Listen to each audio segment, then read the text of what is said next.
But let me summarize the sentiments concerning international justice in the following way. I have the impression that Germans are totally unified in the efforts towards a working and effective international criminal court because they have learned one thing. For state-supported atrocities, national courts are not well chosen to prosecute. It needs an outside control by a complementary ICC, which stands ready to take over the prosecution if the national system fails. This is a necessary limit to state sovereignty. I want to close with a personal remark. Ladies and gentlemen, I was born in Germany in 1971 at a time when the stigmata of the war were mostly polished up.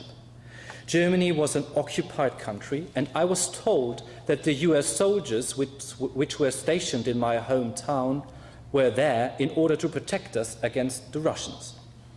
As a boy, I have to say, I felt safe. It took a while until I realized that my country had done something very bad, something that nobody liked to talk about. In history class, when we were all around 15 years of age, we learned that what happened. We were taken to the concentration camp in Dachau to get a visual impression. Obviously, the presence of the US soldiers had something to do with that. Later, I went to study in Munich at the university, and at this university, the resistant group, Die Weiße Rose, the White Rose, around the charismatic Sophie Scholl, they had become my heroes. These young people who sacrificed their lives for disobedience stand as a shining example that you always have a choice. No matter what the Nazi bosses said at Nuremberg, you have a choice.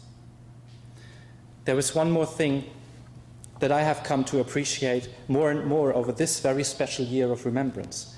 Nuremberg is not only the birth of international criminal law. It was for me the beginning of democracy in Germany. If we base our society on human rights and on answering cruelties with the rule of law, this is a good basis. And let me say this here at the Jackson Center.